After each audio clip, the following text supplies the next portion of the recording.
हजरत मोदी सरकार पाकिस्तान की बढ़ती ताकत को देखकर शायद अब हवा निकल रही है मोदी सरकार की। मोदी सरकार की औकात इतनी ही है कि सिर्फ भारत के अंदर मुसलमानों पर, दलितों पर और उनके खिलाफ, सरकार के खिलाफ बोलने वाले हिंदुओं पर एफआईआर करके, क्राइम ब्रांच, ये ईडी, सीबीआई करके उनका ही गला दबाने का काम कर सकती है। एयरलाइंस तो बहुत खतरे में आ गई साहब। एयर इंडिया ने फैसला किया कि वो अभी इसी हफ्ते से 100 फ्लाइट डेली कम कर रहा है। अब यहां पर तो समर वेकेशंस रहती हैं तो लोगों को ज्यादा फ्लाइट चाहिए होती हैं। अब 100 फ्लाइट कट की जा रही हैं। अभी 4-5 दिन पहले की बात है कि इसी हफ्ते में सभी एयरलाइंस ने धमकी दी थी कि भाई हम अब एयरलाइंस नहीं चला सकते। सरकार को लगा कि ये कोई धमकी दे रहे हैं, लेकिन आज एयर इंडिया ने अनाउंस किया कि मैं 100 फ्लाइट एवरीडे कट कर रहे हूं। तो यानी कि झटका लग गया। सरकार को सोचना पड़ेगा, अगर कल को 100, 150, 200 फ्लाइट इंडिगो ने भी पर डे की कट कर दी तो पूरा का पूरा हमारा एविएशन सिस्टम ही कोलैप्स हो जाएगा। मैं सच कह रहा हूं। अभी पाकिस्तान कभी अपनी मिसाइल टेस्ट कर रहा है, कभी डिफेंस तैनात कर रहा है, रडार तैनात कर रहा है, चाइना उसकी मदद कर रहा है। भाई तुर्की उसे हथियार ये देखिए, एक आज नया अपडेट देख लो भैया।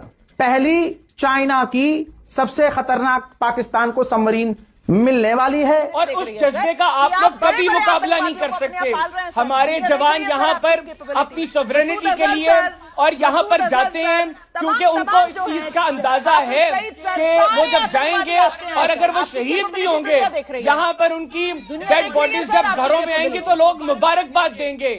आप लोगों के घरों में जब आप लोगों के जहन्नुम वासिल किए फौजियों की लाशें जाती हैं तो मातम होता है वहां पर, यहाँ पर मुबारकबाद दी जाती है। नेपाल एयरलाइन ने जम्मू कश्मीर और लद्दाख को पाकिस्तान का हिस्सा दिखा दिया, जिस पर पूरा इंडियन मीडिया आग बगोला हो गया है कि नेपाल की हुकूमत, नई गवर्नमेंट ने जानबूझकर ऐसा किया है। इंडियन का रोना धोना सुने कहते हैं कि ऑपरेशन सिंदूर में भी दुनिया हमारे साथ नहीं थी और आज ईरान और अमेरिका की जंग के दौरान भी दुनिया पाकिस्तान की तरफ मुतवज्जे है। ये पाकिस्तान की कामयाब सफारतकारी का मुंह बोलता सबूत है, जिसका एतराफ खुद इंडियंस भी कर रहे हैं। दुनिया में 2 ग्रुप्स बन रहे हैं। पहला पाकिस्तान, सऊदी अरब और ईरान, कतर और तुर्की पर मुश्तमिल होगा।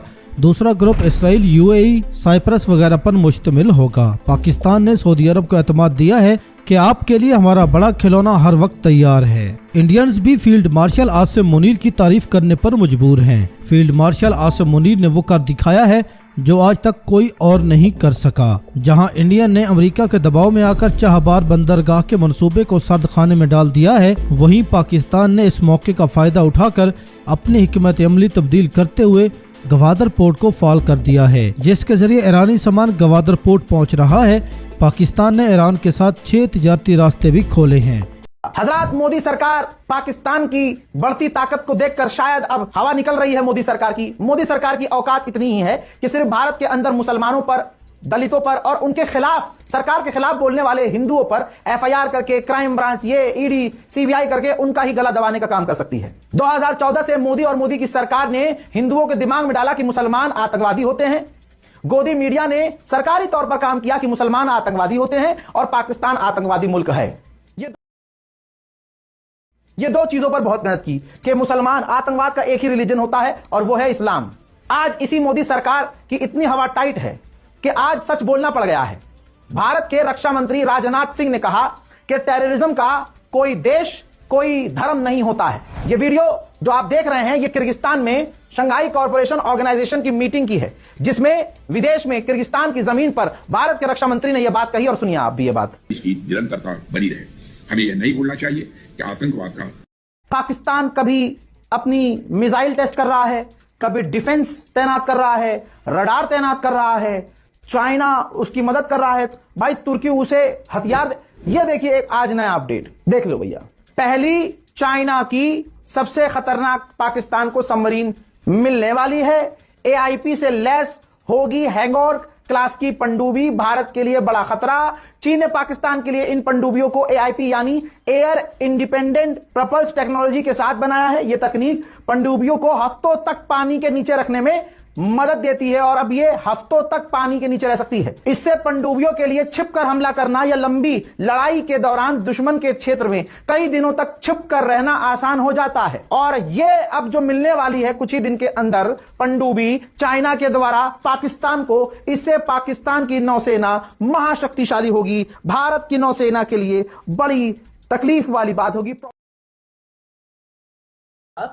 काफी मतलब दुनिया में एक सॉलिडारिटी थी कि जो भी देश थे वो भारत के साथ थे इस पे कि पहलगाम जब हुआ था, आपको याद होगा किस तरह से लोगों ने मैसेजेस भेजे थे।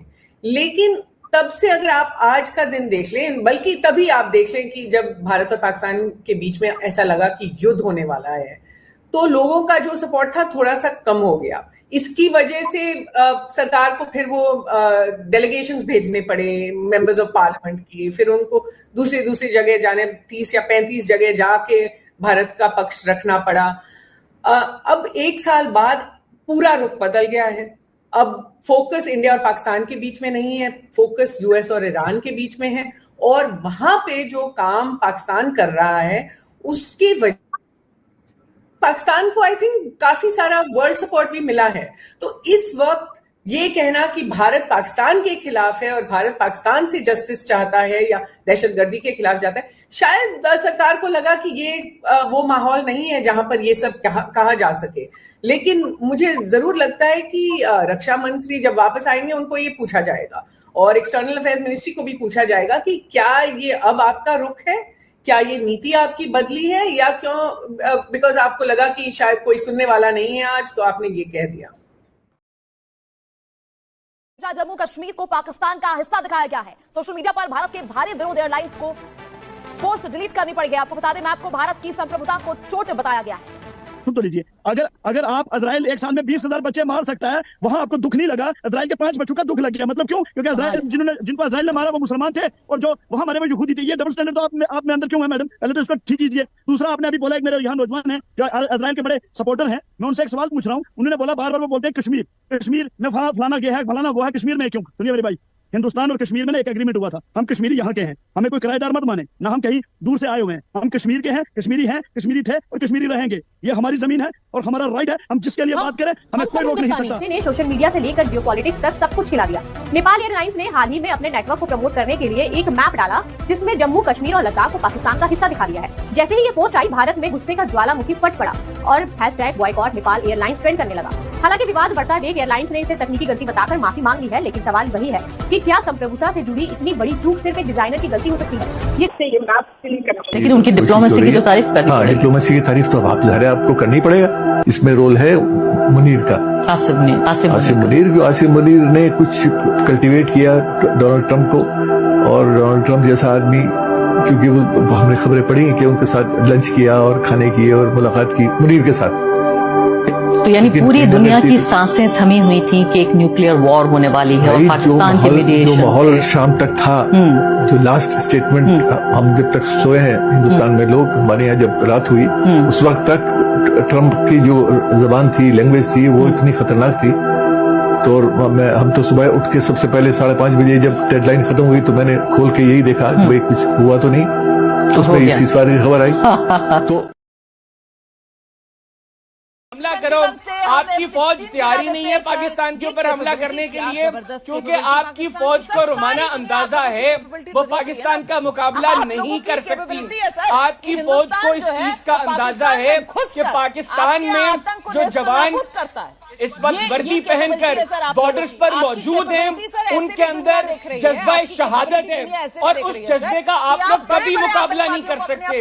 हमारे जवान यहाँ पर अपनी सॉवरेनिटी के लिए और यहाँ पर जाते हैं क्योंकि उनको इस चीज का अंदाजा है कि वो जब जाएंगे और अगर वो शहीद भी होंगे, यहाँ पर उनकी डेड बॉडीज जब घरों में आएंगी तो लोग मुबारकबाद देंगे। आप लोगों के घरों में जब आप लोगों के जहन्नुम वासिल किए फौजियों की लाशें जाती हैं तो मातम होता है वहां पर, यहाँ पर मुबारकबाद दी जाती है। एयरलाइंस तो बहुत खतरे में आ गई साहब। एयर इंडिया ने फैसला किया कि वो अभी इसी हफ्ते से 100 फ्लाइट डेली कम कर रहा है। अब यहां पर तो समर वेकेशंस रहती हैं तो लोगों को ज्यादा फ्लाइट चाहिए होती हैं, अब 100 फ्लाइट कट की जा रही हैं। अभी 4-5 दिन पहले की बात है कि इसी हफ्ते में सभी एयरलाइंस ने धमकी दी थी कि भाई हम अब एयरलाइंस नहीं चला सकते। सरकार को लगा कि ये कोई धमकी दे रहे हैं, लेकिन आज एयर इंडिया ने अनाउंस किया कि मैं 100 फ्लाइट एवरीडे कट कर रहे हूं। तो यानी कि झटका लग गया। सरकार को सोचना पड़ेगा, अगर कल को 100, 150, 200 फ्लाइट इंडिगो ने भी पर डे की कट कर दी तो पूरा का पूरा हमारा एविएशन सिस्टम ही कोलैप्स हो जाएगा। मैं सच कह रहा हूं। अभी 100 फ्लाइट डेली की कट की है और ये बहुत बड़ा संख्या है। ये कोई हफ्ते की 100 फ्लाइट नहीं है, डेली की 100 फ्लाइट कट की है। इन्होंने मदद की गुहार लगाई थी, सरकार को लगा कि नहीं तो ये तो ऐसे बोलते रहते हैं, इनका क्या कर रहे हैं, चार्ज चलाते रहेंगे, लेकिन इंडस्ट्री अब बंद होने की कगार पर है। कल स्पाइस जेट के साथ जो बॉम्बे एयरपोर्ट पे हुआ है, जहां पे लगातार उनकी एक के बाद एक उड़ानें रद्द होती चली गई, उसका कारण क्या था? कारण यही था एक्चुअली, रद्द होने का कारण वही था कि जो वो धमकी दे चुके थे, भाई हमारे पास पैसे नहीं है इस समय एयरलाइंस को रन करने के लिए, आप मदद करो तो हम एयरलाइंस को रन करेंगे। लेकिन सरकार कुछ कर ही नहीं रही है। पहले एक फंड घोषित किया था 4000 करोड़ का, लेकिन सिर्फ डिक्लेयर किया है, पैसे दिए तो नहीं किसी को। आप पैसे दोगे ही नहीं तो काम कैसे चलेगा? बस। Now I'll talk of Pakistan. Pakistan is a very interesting country, and I can certainly say one thing about the Pakistani generals, that they understand their national interest and they understand national security. They never get it wrong. I'll give example. When India did the nuclear test and the Americans put pressure on Prime Minister Nawaz Sharif that you don't do your test, we'll give you money. It is the Army Chief General Jahangir who told the Americans on the face that I will do the test because I have to maintain and get strategic parity with the Indians, and he did that.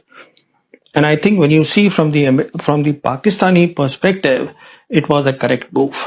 कारण था क्योंकि पाकिस्तान कहीं ना कहीं Saudi को चढ़ा के चल रहा था कि सर आप तो कतई मत डरिए, न्यूक्लियर बम लेकर बैठा हूं मैं।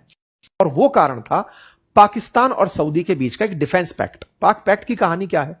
आपको ध्यान होगा पिछले साल सऊदी और पाकिस्तान ने एक पैक्ट किया जिसमें कहा कि सऊदी पर गोला गिरेगा तो पाकिस्तान साथ आएगा और पाकिस्तान पर गिरेगा तो सऊदी साथ जाएगा। इसी पूरे पैक्ट के चलते यमन में जब हूती और हदियों का विरोध चलता रहता है तो सऊदी ने यूएई के जो संसाधन है, कहिए जहाज, ट्रक, टेम्पो टाइप की जो चीजें हैं, इनके ऊपर यमन में हमला कर दिया था। पिछले साल की बात है, हमने इस पर सेशन, इस बात को यूएई ने हालांकि तब खून किसी घूंट पी के निगल लिया था, क्योंकि वो जानता था कि सऊदी से अगर मैं युद्ध करने निकला तो मामला बहुत ज्यादा बिगड़ जाएगा, हॉस्टाइल हो जाएगा। लेकिन अंदर एक कुंठा पल गई कि तुम साथ होकर के भी हमारी इंसल्ट कर दिए। ये इंसल्ट के पीछे असल में इनकी खड़ा था पाकिस्तान, क्योंकि पाकिस्तान कहीं ना कहीं सऊदी को चढ़ा के चल रहा था कि सर आप तो कतई मत डरिए, न्यूक्लियर बम लेकर बैठा हूं मैं आपके साथ हूं, आप चिंता मत करिए। यही है। तो ध्यान करिएगा कि उस समय ही चर्चा निकलकर आई थी कि इजराइल तुर्की के खिलाफ एक गठबंधन बना रहा है जिसमें साइप्रस होगा, जिसमें इजराइल होगा, जिसमें भारत होगा और उसमें एक और देश ऐसा होगा जो मुस्लिम वर्ल्ड का होगा। असल में वो यूएई ही था। इस इजराइल ने उसको साथ में ले लिया था कि तुम साथ में आ जाओ, अब तुम उस पूरी बिरादरी से बाहर कर दिए गए हो, तुम्हारा कोई नहीं है। उधर उधर ग्रीस को साथ में लिया गया। इस तरह जो तुर्की के खिलाफ खड़े थे, और तुर्की पाकिस्तान के साथ, पाकिस्तान सऊदी के साथ, इन सब ने एक ऐसा गुट बनाया कि जो प्रोग्रेस थी सऊदी की, सॉरी यूएई की, वो इनसे पची नहीं। जब ये डाइजेस्ट नहीं हुई ना, तो ये बात कहीं ना कहीं यूएई को अंदर से महसूस हो रही थी कि ये सब जलते हैं मेरे से। वो वेलकम मूवी का नहीं है, जलता है मुझसे, तो वो जलता है मुझसे वाली फीलिंग थी। और इस शांति वार्ता के समय पर सबको बुलाया, पाकिस्तान वालों ने तुर्की, इजिप्ट और सऊदी सबको बुलाकर बातचीत करी। इवन ईरान के विदेश मंत्री ने भी सबसे बात करी यूएई को छोड़ करके। अरे यूएई ने तुम्हारा बिगाड़ा क्या है? केवल ये कि ये ज्यादा इजराइल को चाहता है, एक कारण बने। इन्हीं से तंग होकर के आज से एक दिन पहले खबर बनती है कि यूएई ने पाकिस्तान को दिया हुआ $3.5 बिलियन का अपना लोन वापस मांग लिया। यह लोन वापस मांगा, यह बड़ी सुर्खी बन ही रही थी कि अचानक एक और सुर्खी आती है कि सऊदी ने $3.5 बिलियन सऊदी ने पाकिस्तान को दे दिए कि लो तुम यूएई के पैसे चुका दो, बनता होगा ज्यादा अमीर। मतलब अब समझिए कि किस तरह की इनके बीच में राइवलरी चल रही।